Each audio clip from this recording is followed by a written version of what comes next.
எப்போயாச்சும் நைட்டு டின்னருக்கு இட்லி தோசைக்கு பதிலாக இந்த மாதிரி கார கொழுக்கட்டை செஞ்சு சாப்பிடுவாங்க.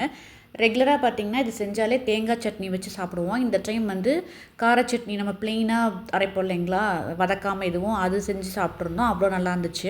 கூட தேங்காய் சட்னி அரைச்சாலுமே அதையும் கொஞ்சம் சைட் டிஷ்ஷாக வச்சு சாப்பிட்டாங்க. ரொம்ப நல்லா இருந்துச்சு. சாப்பாட்டுக்கு யூஸ் பண்ணுற புழுங்கலரிசியை 2 மணி நேரத்துக்கு முன்னாடியே ஊற வச்சுட்டு கொஞ்சமாக உப்பு சேர்த்து அது கூடவே 1 டேபிள் ஸ்பூன் அளவுக்கு தேங்காய் சேர்த்து பரப்பரன்னு அரைச்சி எடுத்துக்கிட்டேன்.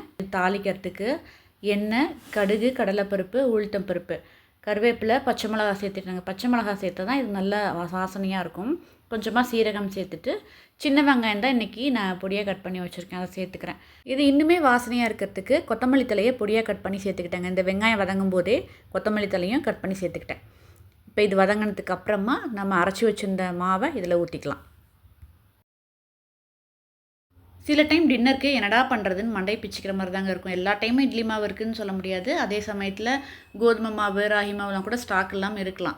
ஆனால் அரிசி எப்போவுமே நம்மக்கிட்ட இருக்கும். அதனால் வந்து இதுதான் நமக்கு ரொம்பவே ஹெல்ப்பாக இருக்கும். சாயந்தரம் ஊற போட்டோம்னாக்க நைட்டுக்கு செஞ்சு முடிச்சிடலாங்க. செய்கிறதும் ரொம்ப ஈஸிங்க, டேஸ்ட்டும் அவ்வளோ நல்லாயிருக்கும்.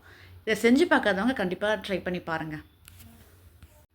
கிளறிக்கிட்டே இருந்தோம்னா இந்த மாதிரி நல்லா உருட்டுற பதத்துக்கு வந்துடும். இப்போ இதை நல்லா உருட்டிட்டோம் இல்லைனாக்கா இந்த மாதிரி பிடிச்சி வைப்போம் இல்லைங்களா, அந்த மாதிரி பண்ணிவிட்டு இட்லி பிளேட்டில் வச்சு வேக வச்சு எடுத்துக்கலாம்.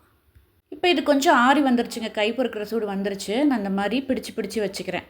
நம்ம விருப்பம்னா உருட்டி வைக்கிறனாலும் சரி, பிடிச்சி வைக்கிறனாலும் சரி, நம்ம என்ன ஷேப் தேவையோ அந்த மாதிரி வச்சுட்டு இதை இப்போ நான் மாற்றி 2 பிளேட் இருக்குங்க. அதில் வந்து ஒரு பிளேட்டை வச்சு வேக வச்சுட்டு அடுத்த பிளேட்டை வச்சு வேக வச்சுக்க போகிறேன்.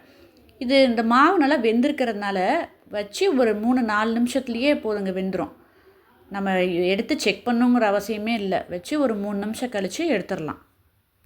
ஏற்கனவே இட்லி பாத்திரத்தில் தண்ணி ஊற்றி வச்சுருக்கேங்க, அதெல்லாம் குதிச்சிட்ருக்கு. இப்போ இந்த பிளேட்டை வச்சு மூடி வச்சிடலாம். இது வெந்துட்டுருக்க டைமில் கார சட்னி அரைச்சிக்க போகிறேங்க. 10 சின்ன வெங்காயம், 2 பெரிய தக்காளி, கொஞ்சமாக மிளகாத்தூள் ஒரு 1/2 ஸ்பூன் சேர்த்துக்க போகிறேங்க. நான் மிளகாயை இன்றைக்கி சேர்த்து அரைக்கல, ஏன்னா ஊற வைக்கல, அதனால் மிளகாத்தூளாக சேர்த்துக்க போகிறேன். இது கூட கொஞ்சமாக உப்பு, கொத்தமல்லி தழை ஒரு 2 நிங்கல் சேர்த்துக்கலாங்க. அது சேர்க்கும்போது நல்லா வாசனையாக இருக்கும்.